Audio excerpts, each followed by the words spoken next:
春一番に吹く風は大抵嵐のごとく吹き荒れる。立て付けの悪い窓がガタガタと音を立て、その向こう側で桜の花びらが勢いよく舞い散っていくのが見えた。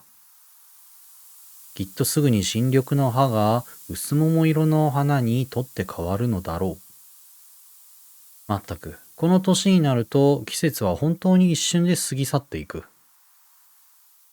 夜はまだ冬の香りを残しているのに、昼は早くも夏の準備を始めている。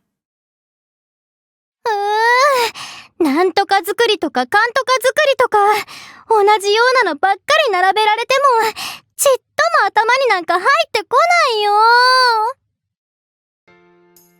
いろはは俺の前で地学の教科書を開いたまま頭を抱えていた。中間テストまでまだ余裕があるとはいえ、なんとか平均点くらいは取らせてやりたい。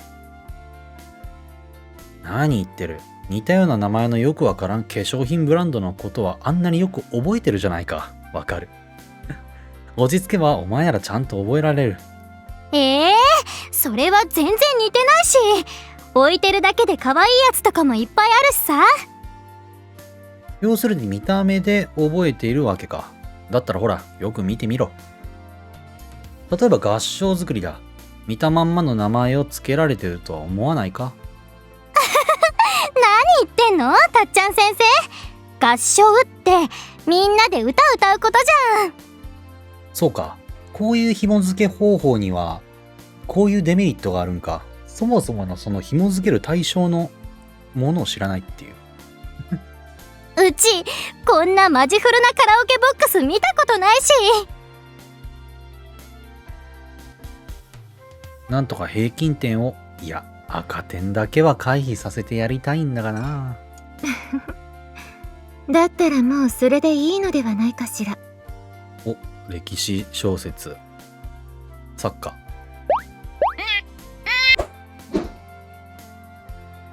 昨夜は左手で本のページを押さえながら、右手で先っぽにネズミのぬいぐるみがついた猫用のおもちゃを操っていた。なんだ、いたのか。私の方が先にいたのだけど、大変ね。年を取ると忘れっぽくなるそうよ。俺だってそこまでの年じゃないぞ。いいから、それでいいというのはどういう意味だ？もちろん言葉通りの意味でしかないわ。結局はその、なんだろうな。昨夜みたいな歴史作家でもなければ、時代小説だったっけの作家でもなければ、達也みたいな教師でもないから、正確である必要って正直ないんだよね。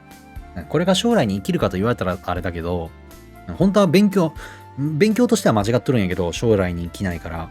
けど、まあ、現実問題、テストを回避するっていう意味では、合唱作りを、なんか歌の合唱だと言っとっても、それが合唱作りと紐づいとけば、あ、これあれっしょみたいな、合唱作りとか言ってね、分かれば紐づいとれば、それはそれで正解だからさ。答案に書くのはこの合唱作りだからさ。ほら、楠木さん、マジフルカラオケといえば、合唱作り。そういうことやんな。うちちゃんと覚えられてるし。そっか合唱作りはマジフルカラオケって覚えればよかったんだ。そうではない、そうなんだけどそうではないんだよな。さすが咲夜先輩だよ。お役に立てたようで何よりだわ。そっちの最近物忘れが激しくなってきたなんちゃって教師はなかなか覚えさせることができなかったみたいだけどね。悔しいが認めざるを得ない。なんせ今の俺には全くない発想だった。ひょっとしたらもう若い連中の感覚についていけなくなっているんだろうか。へこむぞ。もちろんたっちゃん先生のおかげでもあるからね。うちをやる気にさせてくれたのはたっちゃん先生だし。いや、学生は教師に気を使う必要なんかない。いろはの成績さえ良くなるならそれでいいさ。あらそう？ならコーヒーを入れてもらえるかしら。マンダリンがあったと思うからそれでお願いね。昨夜は少しは気を使ってくれ。いいじゃない。先生の入れたコーヒーが飲みたいのよ。まったくいいように使われているだけな気がしなくもないが、まあいい。俺自身の不満を除けば昨夜の手柄なのは間違いなさそうだしな。失礼いたします。先生、お茶なら私に入れさせてください。さっきか。いや、これはってなんだそれは。すごい荷物だな。店でも開くつもりか？そう聞きそうになって気がついた。この子は露店を開くときに使っていたキャリーバッグを、引っ張り、背中にも布でくるんだキャンバスらしきものをいくつも背負っている。はい、私の絵を見てくださるという約束だったので、油絵は自信のあるものを何点か、それとスケッチの方も見てもらいたいのですが、ここに置かせてもらってもいいですか？よっと。うわ、すごっ！さきや荷物を置くと重々しい音を立てて床が軽く振動した。見かけによらずなかなかパワフルな子らしい。いろはが目を丸くするのも当然だろう。ずいぶんたくさん持ってきたな。ごめんなさい。やっぱりご迷惑でしたか？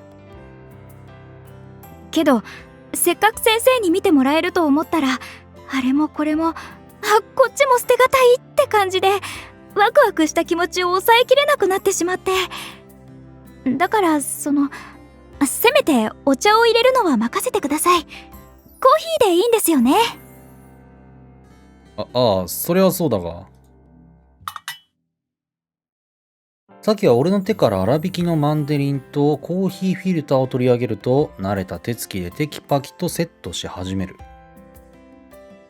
海外しく働く背中からは、今にも鼻歌が聞こえてきそうなほどだった。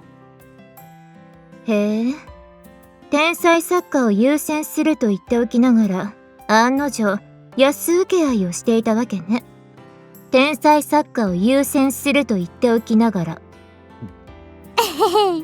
さすがたっちゃん先生。やっぱり気になって様子見に行ってくれたんだ。買い物に行ったところでたまたま出くわしただけだ。どこで見たか教えたのはうちだもんね。まったく信用されてるんだかされてないんだか、こっちの主張など聞いちゃいないな。それにお前の作品ならこないだちゃんと読んだろ。それここで言ってんやん。びっくりした。さくらにも声を潜めて抗議しておく。コーヒー。先生の入れたコーヒーが飲みたいと言ったつもりだったのだけど。そっちか。言葉のあやじゃなかったのか。だいたいお前らは先に絵を教えさせたかったんじゃないのか？だったら満足だろう。うちは別に何も言って。なんだ？さっき。そうだ、さっきって呼んでるし。これだから女ってやつは。なんだ今さら。お前らのことだって下の名前で呼んでるだろお待たせしました、先生。コーヒーは4人分でよかったんですよね？うちらの分も入れてくれたんだ。ありがとう、さきぴ。いえ、いろは先輩には仲良くしていただいてますから。クルス先輩もよかったらどうぞ。ええ、いただくわ。全員の前にコーヒーカップが回されるものの、昨夜だけは眉間のシワに不満を一文字に刻んでいた。だが白い湯気がふわりと昇ってきたところで軽く目を見開く。あら。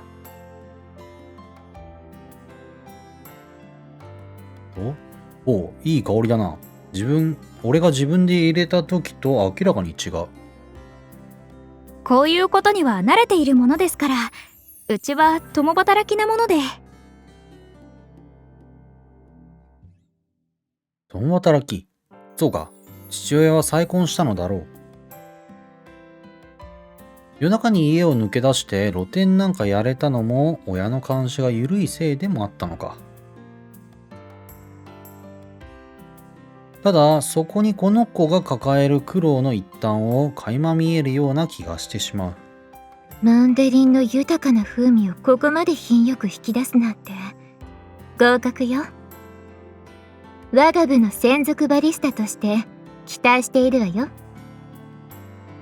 我が部というのが何のことか分かりませんけど、ありがとうございます。文芸同好会は嘘だったんですよね。よかった。どうやら新入りに対する忌避感よりカフェインへのこだわりが上回ってくれたらしい。昨夜は意外と人見知りなところもあるからな。仲良くしてくれるなら何よりだ。まあ私は文芸にも興味がありますから、嘘だったのは少し残念でしたけどね。あら、そうだったの。はい、もともと本を読むのは好きだったんですが、最近桜坂クリス先生の作品にハマってるんですよね。へえ。瞬間、視界の端で昨夜が何かろくでもないいたずらを思いついたように口角を上げるのが見えた。俺は慌てて話を戻す。おお、このコーヒー、いつもよりコクに深みがある。適当やな。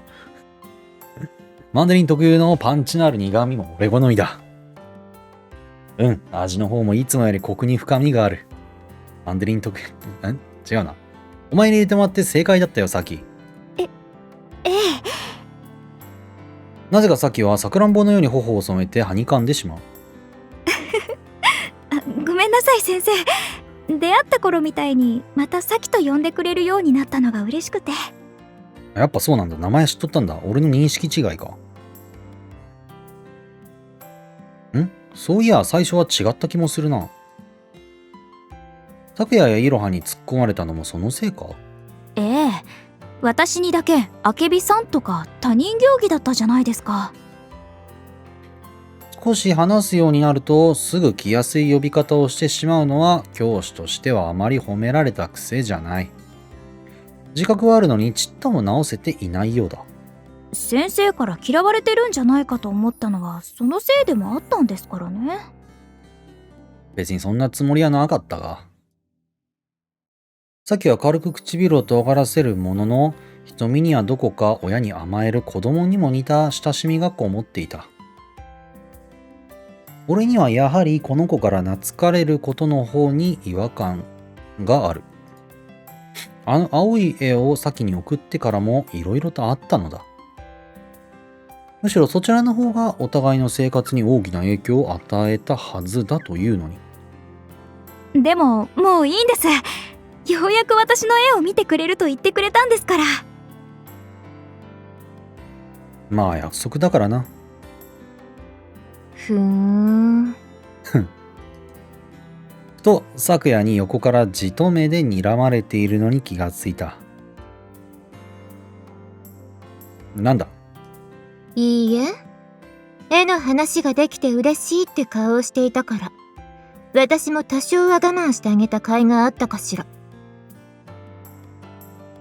どうやらサキが桜坂クリスにハマっている話には興味を失ってくれたらしい。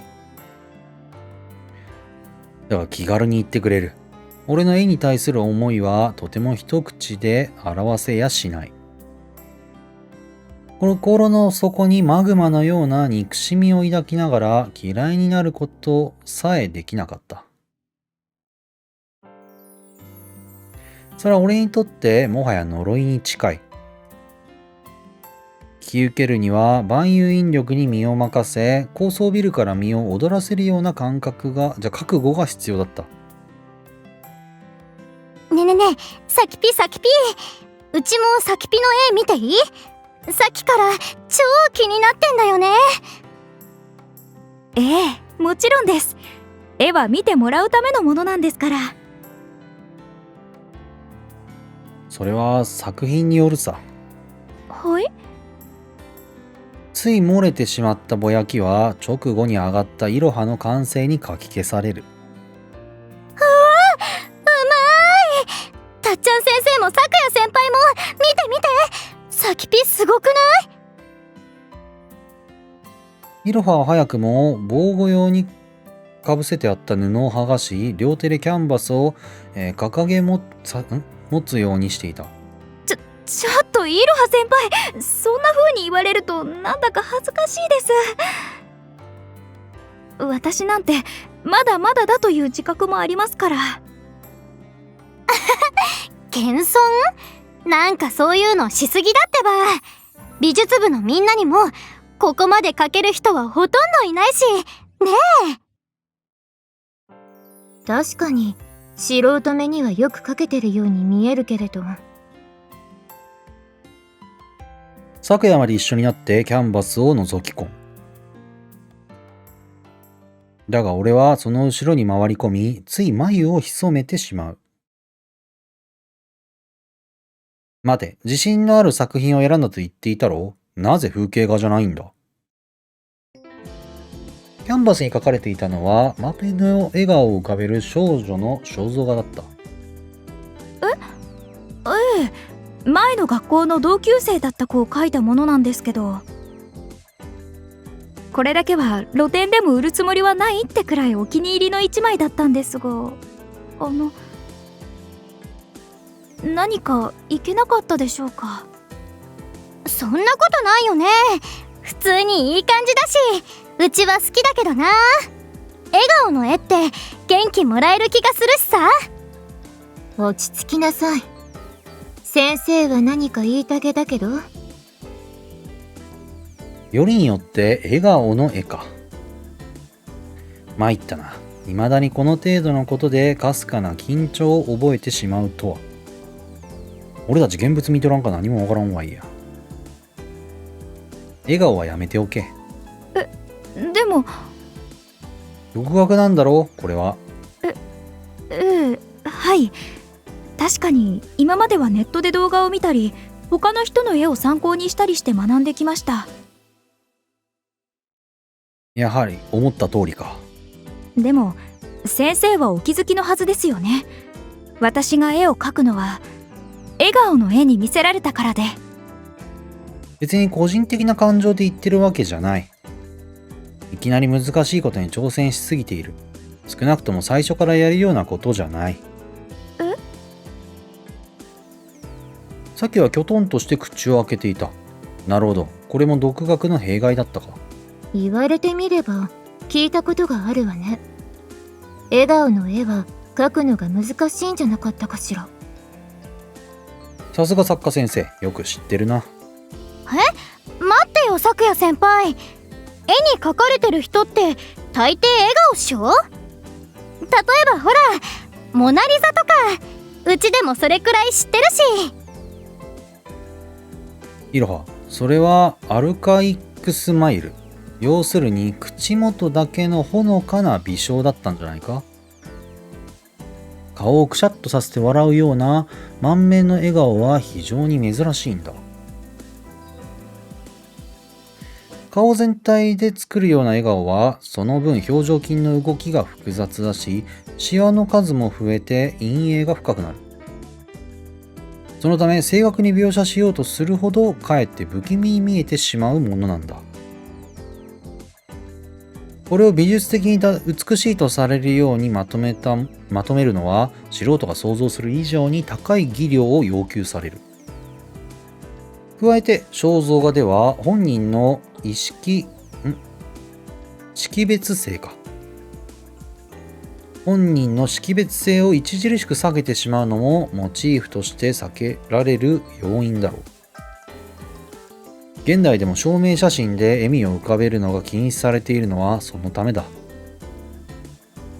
現にこの課題をクリアしつつ、なおかつ歴史に名を残した画家はフランス・ハルスをはじめ数えるほどしかいない。だからまずは簡単なことから順に覚えるべきだというのが率直な感想だな。微笑が描けないものに満面の笑顔が描けるはずはないのだ。自分で描いていて気がつかなかったのか。それはただ私が未熟なだけかと。だいたい私が尊敬する画家の先生はさも簡単なことでもあるかのように一切筆を止めず、想像だけであんなにスラスラと。へえ、なんかその人たっちゃん先生みたいだね。まあ俺のことなんだろうな、多分。楠木さん、あなたね、また秘密を漏らしているわよ。でもサキピにはもうバレてるんじゃないの？それは。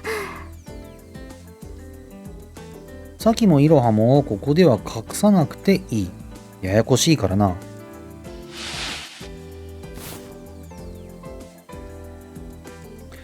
ため息とともにそう言うと、俺は椅子に戻って背もたれを深く身を沈めた。ほーら、やっぱりだし。でも本当にいいんですか？ああ、だがこれ以上は本当に困るぞ。実際俺の心の平穏のためにもあまり広まりすぎるのは良くなさそうだ。何せ少し絵の話をしただけで心臓は嫌になるくらい調子っ外れのリズムを奏でている。たったこれだけのやりとりで激しい疲労を感じるくらいなんだからな。どうかして？ずいぶんぐったりしているようだけど。なんでもない。とにかく笑顔に挑戦するなら最後にした方がいい。遠回りのようでも他のあらゆる表情をきちんと描き分けれるようになってからの方が上達も早いはずだ。鍋島先生がそうおっしゃるなら。不満か？いいえ、まさか。むしろただ単に感想をいただけるだけと聞いていたものですから驚いてしまって。こんなにしっかりアドバイスをいただけるなんて、すっごく嬉しいです、鍋島先生。信頼しきったような笑みに俺は帰ってき恥ずかしくなる。少し語りすぎだったか。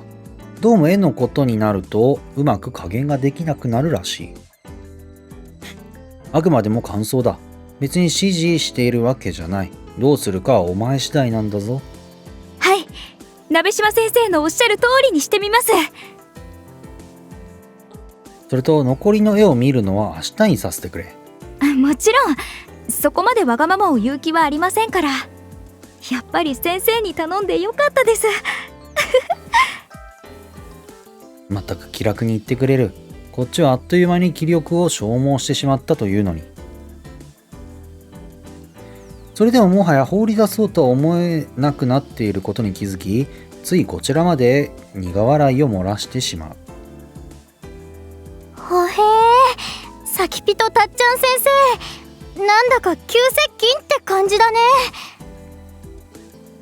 こうなることは分かっていたつもりだけど、あの二人、どうもまだ秘密がありそうなのは気になるかもね。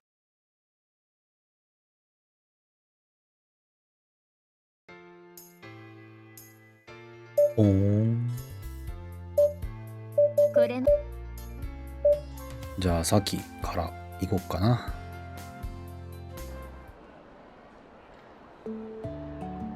帰り際、駅前でサキを見かけた。少し距離があるので声をかけるつもりはなかったのだが、何か妙だ。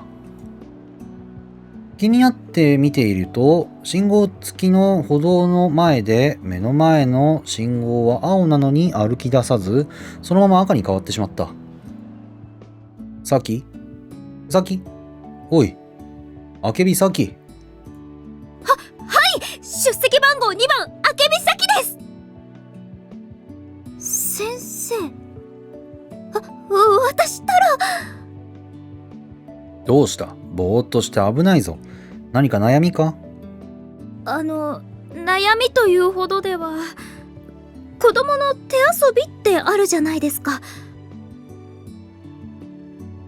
ああ、ずいずいずっころばしみたいな。です。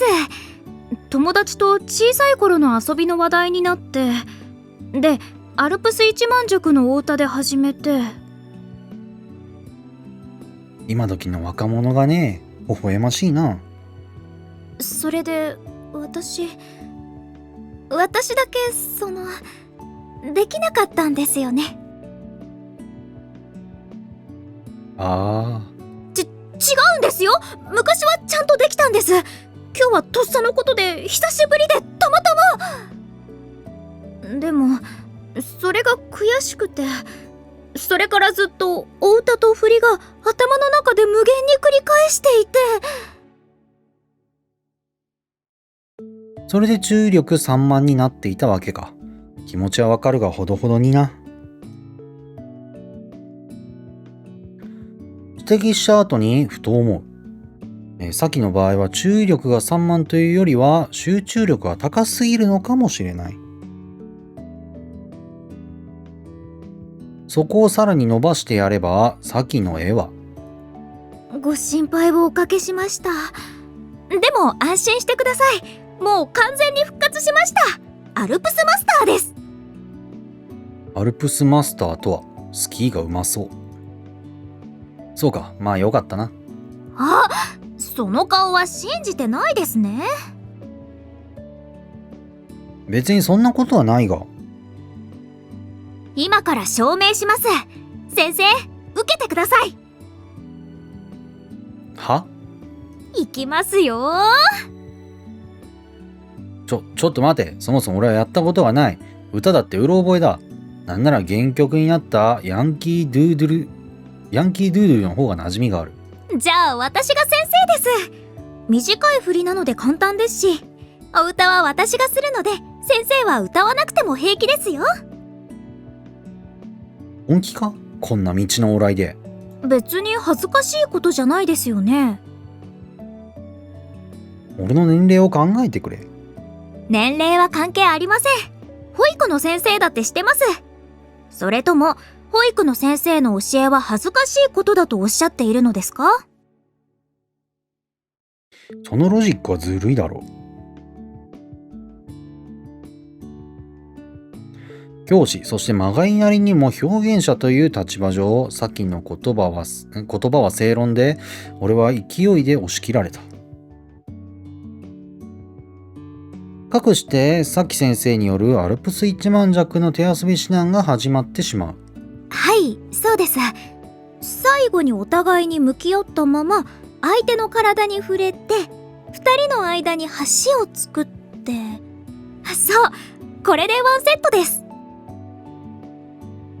手遊びをする関係上、当然お互いの距離は至近であり、言われるまま手を合わせたり触れ合ったりして、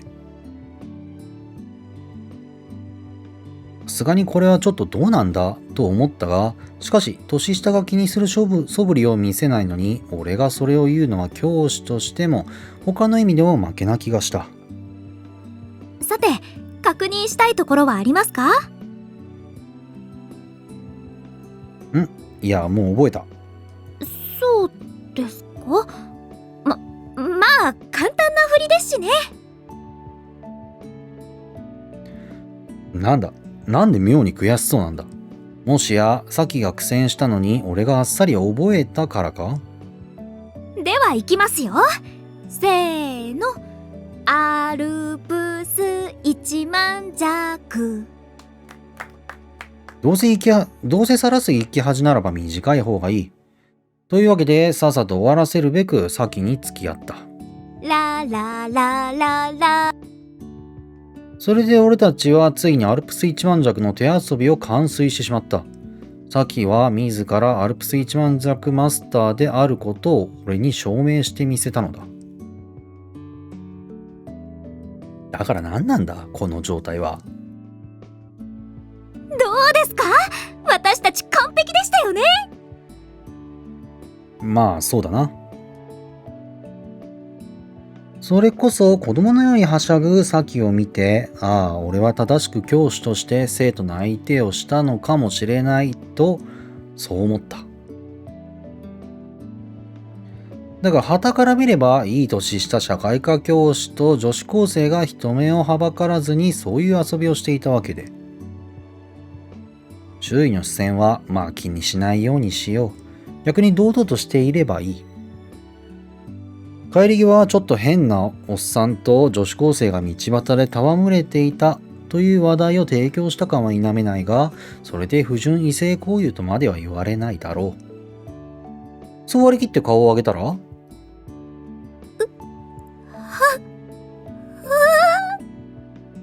つい今まで喜んでいたサキの方がトマトみたいに顔を真っ赤にしていた。サキ、お前。すみません、嬉しかったんですけど、急に恥ずかしくなってしまって。恥ずかしいことじゃなかったんじゃないか？今更だろ。俺に周知プレイを仕掛けておいて。違うんです。考えたら今まで男子とこんな遊びしたことなくって。男子って、俺は教師だぞ。でも保育士さんはみんな女の先生でしたし、それなのにこんなところで男子じゃなく先生にベタベタしたりして。いや、たかが手遊びだろ。だいたいそれを言われたら俺の立場は。ご迷惑でしたよね。別に迷惑ではないが、そういう気が回るならもう少し早くだな。はい、すみませんでした。今日のことはどうか犬に犬に噛まれたと思って忘れてください。それは一般的に男のセリフだと思うが。どうか秘密に。いちいち吹聴したりしない。というか俺だってこんな状況を人に知られたくはない。よかった。でもこれで妹の相手もできます。先生、ご指導ありがとうございました。そっちが先生だったんじゃ？ついつもの癖で。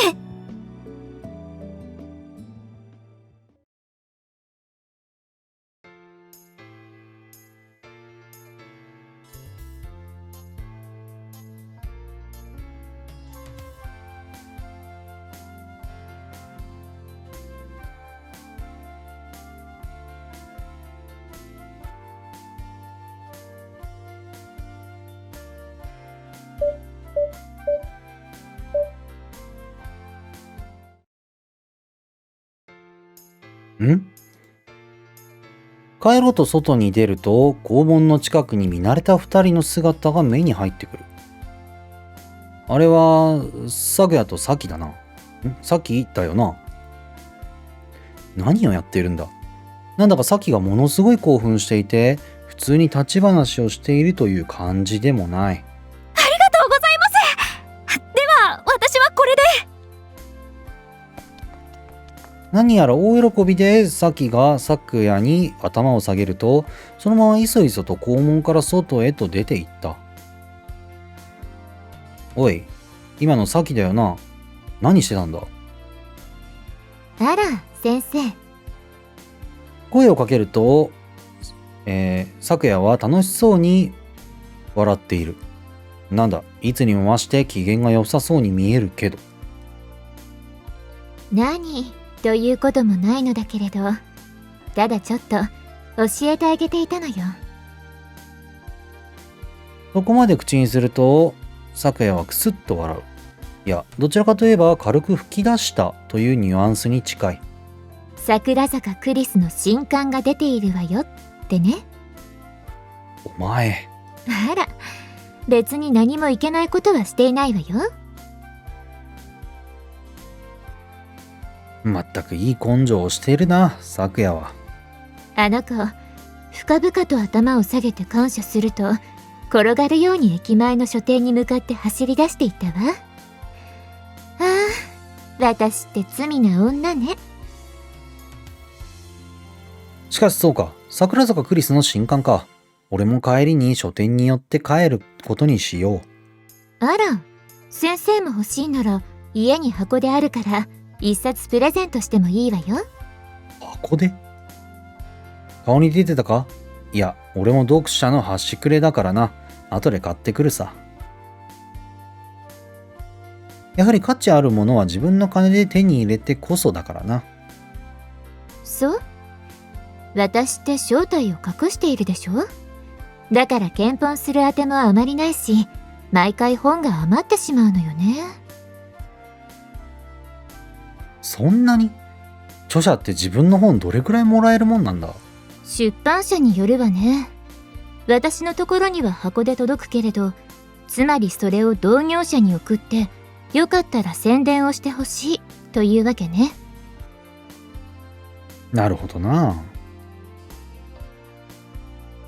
営業努力というやつだな。絵画は大量生産できなくてよかったと言うべきか。もっとも昨夜の場合は明らかにあまりやってなさそうだが。まあでも、作者からのプレゼントを断ってわざわざ買ってくれる宣言だなんてちょっぴり嬉しいわ。そう言われるともらった方が早かったって気分にはなるな。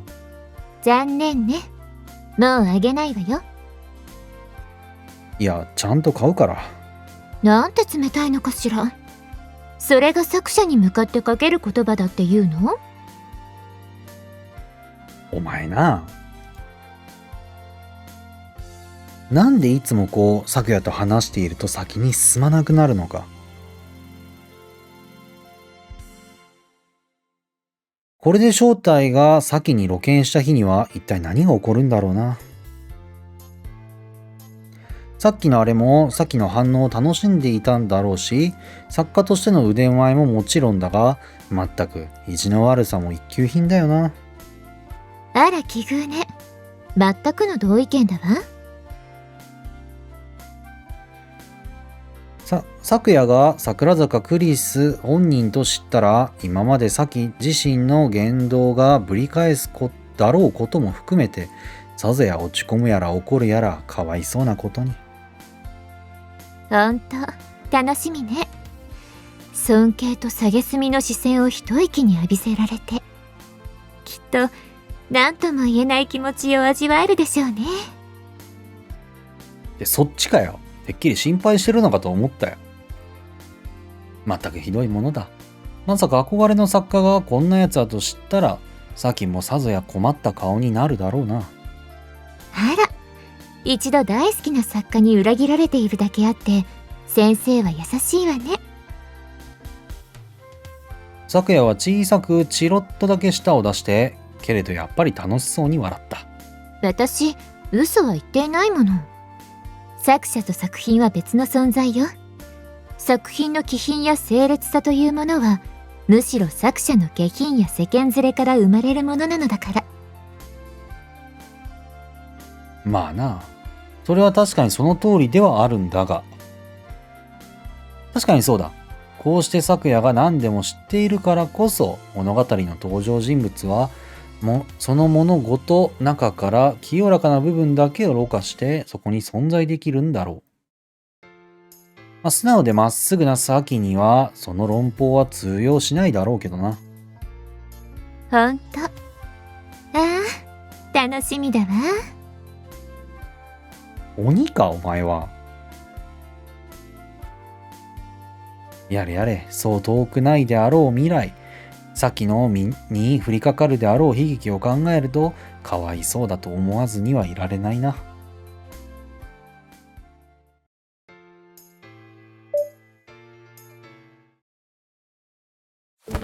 つや生徒たちの下校を見守っていたら、後ろから生徒に抱きつかれた。俺は柔らかい感触を背中に感じながらもそれを無視し、ひっつき虫になった女子高生を剥がしながら振り返る。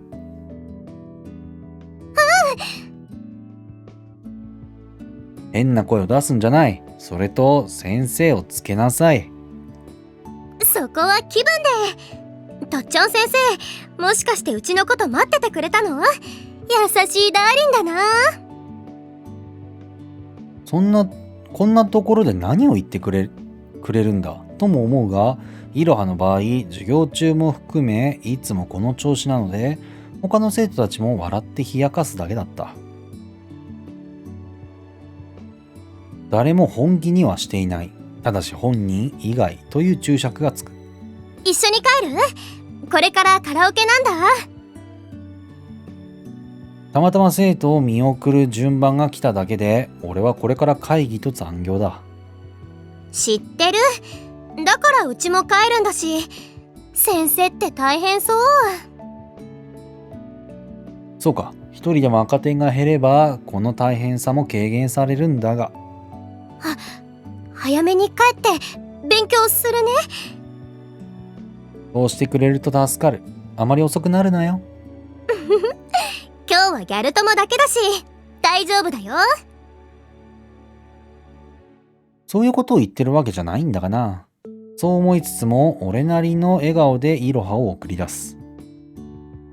ゆっちんだ。今度一緒に遊ぼうよ。君、こないだ宿題見せてくれてありがとう。マジ助かりまんじ。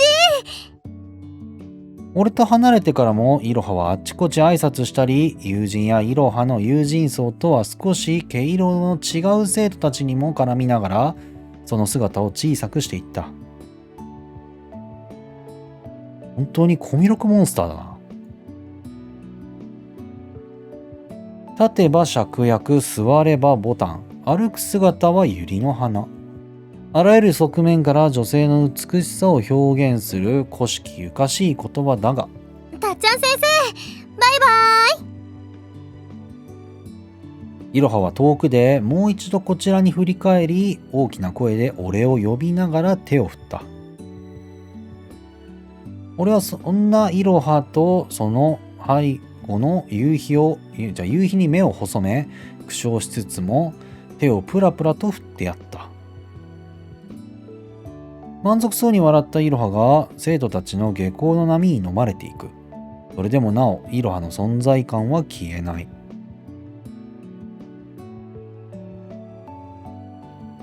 真珠色の肌と金糸のような髪はマーガレットを思わせる。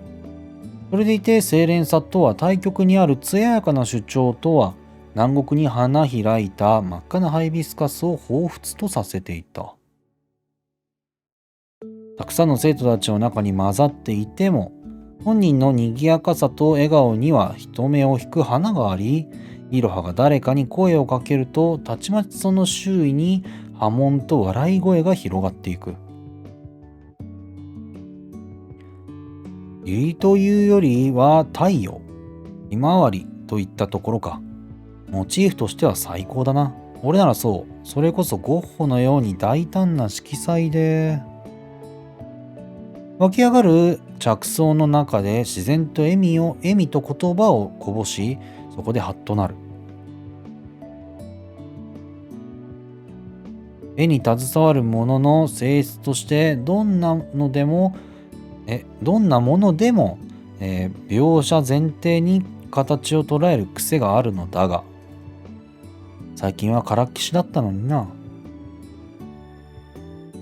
ガタンから離れてからというもの、何かを特に人間をモチーフに考えることは、意識にせよ無意識的にせよ、避けてしまいがちだった。なのに今俺は、今日は調子がいいのか？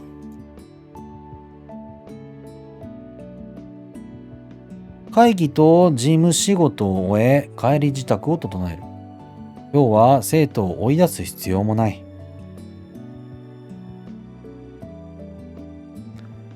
と脳裏にいろはの姿が浮かぶ。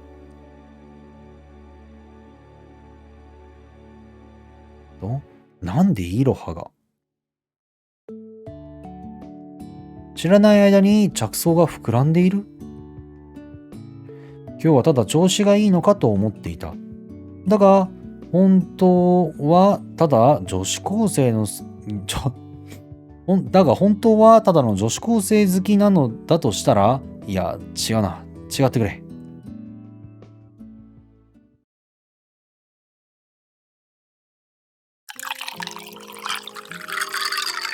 微炭酸ほのかな刺激が口の中で弾けていく。ハイボールはウイスキーを氷で冷やし、炭酸水で割っただけのシンプルなカクテルだ。最近少し飲みすぎていたからな。酒量を抑えるのにちょうどいいかと思ったのだが、薄めてしまうとその分なかなか酔えなくなってしまう。午前0時を回ってまだシラフでいるのは俺にとっては珍しいことだった。しかしむしろ風景の方に才能を感じていたんだがな。俺はグラスを片手にサキが持ってきたスケッチブックを眺めていた。結局学校では全てに目を通すことができず、自宅に持ち帰ってチェックすることにしたのである。ただ案の定、中身はクラスメイトや芸能人らしい人物の笑顔を描いたものがほとんどだった。あの子が俺や先生の影響を強く受けていることはどうも間違いなさそうだ。まあ結局は自分の描きたいものを描かせてやるのが一番だ。自分だけの美しいものを他人に強要できるはずはないんだからな。ただ全くここまでもろに俺の影響を受けた作品を見せられるとは思わなかったぞ。くすぐったいような恥ずかしさとともに同族嫌悪のようなものまで感じてしまう。ああくそ、これなんか特に俺の絵を意識しすぎだろ。理想としている線と実際の線にズレがあるからこんな借り物みたいな笑顔になる。我流のおかしな癖さえ直せばお前ならいつかちゃんと自分の絵を描けるようになるはずだ。それがどこまで大きく育つかはわからないが、画家にとっては上手下手よりも自分の絵を描けるかが大切なんだ。だいたいどうせコピーするなら正確にやってくれ。俺ならもっと。ハイボールを乱暴にデスクに置くとグラスの中で氷が激しく揺れた。